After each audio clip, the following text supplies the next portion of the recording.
हमारे समाज में सेक्स एजुकेशन पे बात होनी चाहिए। अगर बात नहीं होगी तो आप देख रहे हैं ना कि गांव में आज भी महिलाएं, किसी का 4 बच्चे हैं, किसी के 5 बच्चे हैं।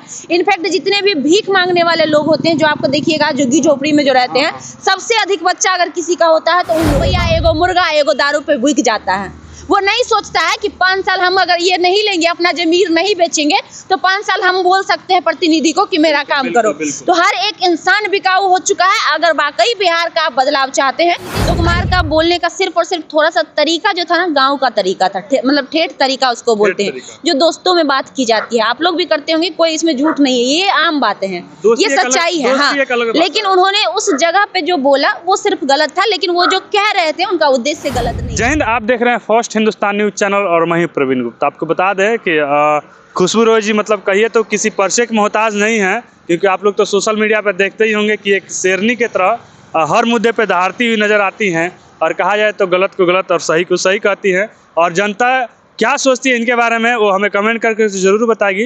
लेकिन फिलहाल के लिए आपका स्वागत है हमारे फर्स्ट हिंदुस्तान। बहुत बहुत धन्यवाद कि आप इतनी दूर से चल कर आए हमारे लिए, और थैंक यू। आपके दर्शकों को का भी बहुत बहुत स्वागत है आपके चैनल में। अच्छा, आपको डर नहीं लगता है कि ऐसे आप खुलेआम बोलते हैं किसी के बारे में, आपको डर नहीं लगता है कैसे मारने वाले का धमकी नहीं मिलता है आपको? देखिए, धमकियाँ एक अलग बात है, और धमकियों से अगर हम और आप डर जाएंगे ना तो फिर लोग क्या करेंगे। और सबसे बड़ी बात, अगर संविधान हमें आज़ादी देता है हर चीज़ पे बोलने का, और हमें संविधान पे पूर्णतः विश्वास है, और अगर आज की आज़ादी के 75 साल बाद भी अगर हम डर रहे हैं हमारे देश में, तो हमारे देश में लोकतंत्र नहीं तब तानाशाह हो जाएगा। और हम नहीं मानते हैं कि हमारे देश में तानाशाह है, और अगर कोई भी कोशिश भी करेगा हमारे देश में तानाशाह लाने का, तो उसकी खैरियत नहीं कर छोड़ेगी हमारा संविधान, जो कि डॉक्टर भीमराव अम्बेडकर का लिखा हुआ है। और उसमें एक एक चीज़ इतनी अच्छे तरीके से लिखा गया है ना कि हर इंसान को बोलने की आज़ादी है, अपनी प्रतिक्रिया देने की आज़ादी है, आंदोलन करने की आज़ादी है, हर चीज़ के लिए आज़ादी है। तो हम किस बात से डरेंगे? हमारी प्रशासन है, और नीतीश कुमार जब से बिहार के मुख्यमंत्री बने हैं तब से बिहार की प्रशासन व्यवस्था लगातार वो दुरुस्त करने पे लगे हुए हैं। हालांकि कुछ लोग कहेंगे कि नहीं, अभी भी यहाँ पे हत्याएं हो रही है, बलात्कार हो रही है, क्राइम हो रही है। तो देखिए, क्राइम कभी खत्म होने वाला चीज़ है नहीं, क्योंकि कौन किस इंसान के दिमाग में क्या चल रहा है ये कोई नहीं जानता है। अच्छे इंसान भी कब क्रिमिनल बन जाते हैं उसका कोई गारंटी नहीं है। लेकिन क्राइम होने के बाद अगर उस पर कार्रवाई हो रही है तो कहीं ना कहीं वो सरकार की जिम्मेदारी जवाबदेही पूर्ण हो रही है, तब कार्रवाई हो रही है। और पहले जमाने में क्या होता था ना कि पहले बहुत सारी चीज़ों की कमी भी थी, संसाधन की कमी थी, संसाधन इन द सेंस बिजली की कमी थी, रोड पे चलने वाली गाड़ियों की कमी थी, प्रशासन की कमी थी।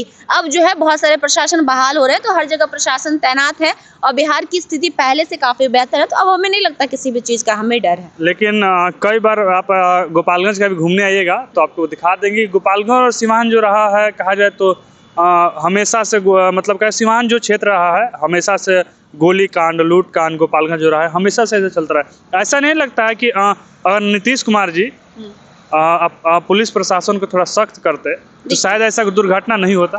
देखिए, सिवान ही नहीं, अगर आपको ऐसा लगता है ना, क्योंकि आप सिवान और गोपालगंज से आते हैं असल में, देखिए हाँ, इसलिए आपको ऐसा लगता है कि सिवान और गोपालगंज जो है क्रिमिनल्स एरिया का अड्डा है, क्रिमिनल्स एरिया है या क्रिमिनल्स का अड्डा है। असल में बिहार के लगभग भी जितने भी जिले हैं, आप बेगूसराय की बात कर लीजिए, वहाँ पे भी बहुत सारा क्राइम होता था। आप वैशाली की बात कर लीजिए, वैशाली हब ऑफ क्राइम है। मुजफ्फरपुर की बात कर लीजिए, वहाँ पे भी क्राइम होता है। मधेपुरा में देख लीजिए, हाल ही में क्राइम हुआ है, 6 लोगों को गोली मार दी गई है। तो मतलब बिहार के लगभग जिले में बहुत सारे क्रिमिनल्स पहले थे, और अभी भी उन क्रिमिनल्स के अंश बचे हुए हैं, क्योंकि कोई भी चीज़ को जड़ से मिटा पाना किसी भी इंसान के लिए आसान नहीं होता है। तो कोई भी इंसान कोशिश करता है, और धीरे धीरे कहीं पे भी अगर जिस चीज़ का गिरोह हो, उस गिरोह को अचानक से नहीं हटाया जा सकता है। लेकिन अगर कोई भी जो आते हैं, सरकार बनते हैं, वो प्रयास कर रहे हैं कि धीरे धीरे हम हटाएं। मान के चलिए आज पटना डेवलप कर गया, तो अब पटना में क्राइम थोड़ा सा घट गया है पहले के कंपेयर में, तो धीरे अब इसके बाद दूसरा उनका क्या प्रक्रिया होगा कि अब हम जिलों को सुरक्षित करें।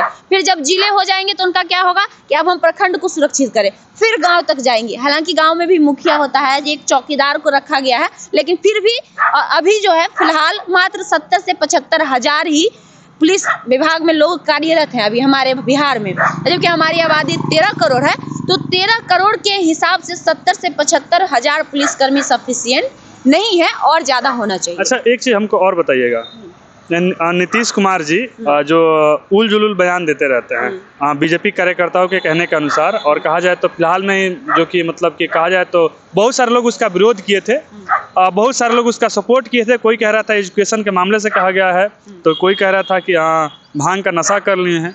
अच्छा, इस पे आप क्या टिप्पणी करना चाहेंगे? नहीं, देखिए, हम इस पे यही कहना चाहेंगे कि नीतीश कुमार का बोलने का सिर्फ और सिर्फ थोड़ा सा तरीका जो था ना, गांव का तरीका था, मतलब ठेठ तरीका उसको बोलते हैं, जो दोस्तों में बात की जाती है। आप लोग भी करते होंगे, कोई इसमें झूठ नहीं है, ये आम बातें हैं, ये सच्चाई है। हाँ, लेकिन उन्होंने उस जगह पे जो बोला वो सिर्फ गलत था, लेकिन वो जो कह रहे थे उनका उद्देश्य गलत नहीं था।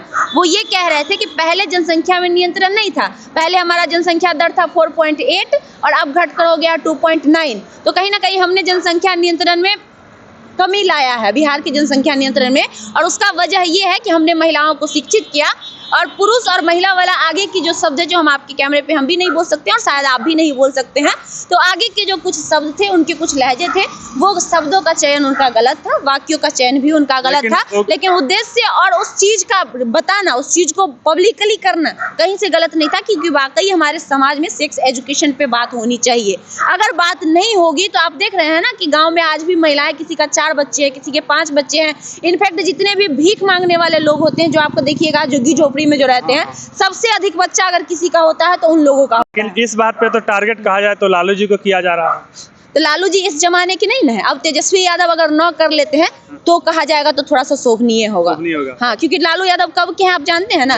उस जमाने में लालू यादव की तरह हजारों एग्जाम्पल हैं, हजारों एग्जाम्पल है। सिर्फ लालू यादव ही एक नहीं है, हजारों एग्जाम्पल है। आप पूछिए ऐसा हम काहे कह रहे हैं। नहीं, एक सेकंड, आपने कहा था कि जो कि मतलब कि जनसंख्या जो था नियंत्रण हो रहा है, लेकिन बेरोजगारी नियंत्रण क्यों नहीं हो रहा है? बेरोजगारी नियंत्रण के लिए अब मेन दिक्कत क्या है समझिए। पहली बात, हमारा जो बिहार है ना, अभी तक खंडित ही होता आ रहा है। याद करिएगा 1907 में हमारा बिहार खंडित हुआ था तो 3 राज्य बना था, बंगाल, उड़ीसा और बिहार। बंगाल कट गया, उड़ीसा कट गया, बिहार बच गया।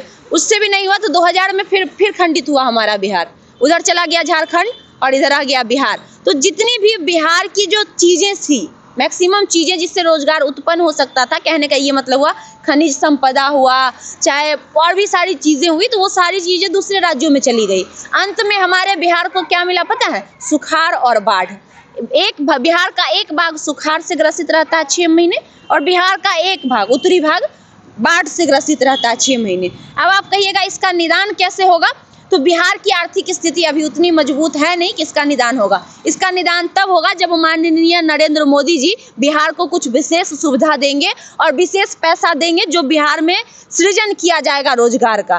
पूछिए, क्योंकि हर राज्य को देना उत्तरदायी होता है प्रधानमंत्री का। नीतीश कुमार जी हमेशा कहा जाए तो मतलब कहा जाए तो नवयुवकों के साथ जो परीक्षा देते हैं, और परीक्षा को हमेशा से रद्द कर दिया जाता है, पेपर लीक कर दिया जाता है। कहा जाए तो गरीब बच्चे जो कि कमाई करके पढ़ाई करते हैं, और पढ़ाई करने के बाद एग्ज़ाम देने जाते हैं, और एग्ज़ाम का रिजल्ट आता ही नहीं है, पेपर लीक हो जाता है, रद्द हो जाता है। कई बार ऐसा देखने को मिला है। देखिए, असल में नीतीश कुमार खुद लीक नहीं करते हैं। नीतीश कुमार के उस शिक्षा से जुड़े जितने भी कर्मचारी हैं वो लीक करते हैं। बात समझ रहे हैं? वो नीतीश कुमार तो बहाली निकाल दिए, उनका काम क्या है? बहाली निकालना। अब उस प्रोसेस को आगे अंजाम देना किसका काम है?